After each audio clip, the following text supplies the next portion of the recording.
Imagine a big explosion as you climb through 3,000 feet. Imagine a plane full of smoke. Imagine an engine going clack, clack, clack, clack, clack, clack, clack. Sounds scary. Well, I had a unique seat that day. I was sitting in 1D. I was the only one who could talk to the flight attendants. So I looked at them right away, and they said, no problem. We probably hit some birds. The pilot had already turned the plane around, and we weren't that far. You could see Manhattan.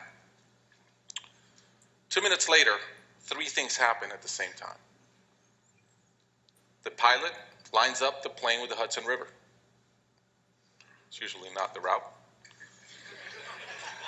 He turns off the engines. Now imagine being on a plane with no sound. And then he says 3 words, as unemotional 3 words as I've ever heard. He says, brace for impact. I didn't have to talk to the flight attendant anymore. I could see in her eyes, it was terror. Life was over. And I want to share with you 3 things I learned about myself that day. I learned that it all changes in an instant. We have this bucket list. We have these things we want to do in life. And I thought about all the people I wanted to reach out that I didn't. All the fences I wanted to mend. All the experiences I wanted to have and I never did. As I thought about that, later on I came up with a saying, which is, I collect bad wines. Because if the wine is ready and the person is there, I'm opening it. I no longer want to postpone anything in life.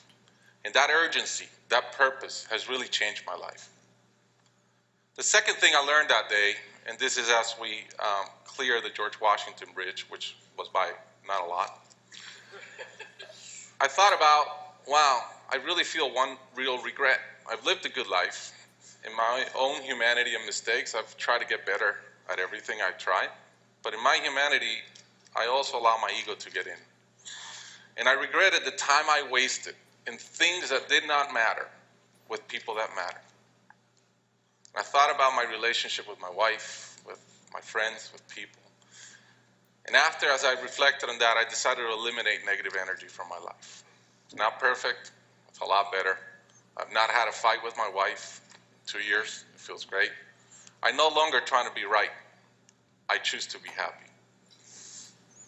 The third thing I learned, and this is as your mental clock starts going 15, 14, 13, you can see the water coming. I'm saying, please blow up. Right? I don't want this thing to break in 20 pieces like you've seen in those documentaries. And as we're coming down, I had a sense of, wow, dying is not scary. It's almost like we've been preparing for it our whole lives. But it was very sad. I didn't want to go. I love my life. And that sadness really framed in one thought, which is, I only wish for one thing. I only wish I could see my kids grow up. About a month later, I was in a performance by my daughter, first grader, not much artistic talent yet. And I'm bawling. I'm crying like a little kid. And it made all the sense in the world to me. I realized at that point, by connecting those 2 dots, that the only thing that matters in my life is being a great dad. Above all, the only goal I have in life is to be a good dad. I was given the gift of a miracle of not dying that day. I was given another gift, which was to be able to see into the future and come back and live differently. I challenge you guys that are flying today. Imagine the same thing happens on your plane, and please don't. But imagine, and how would you change? What would you get done that you're waiting to get done because you think you'll be here forever? How would you change your relationships and the negative energy in them?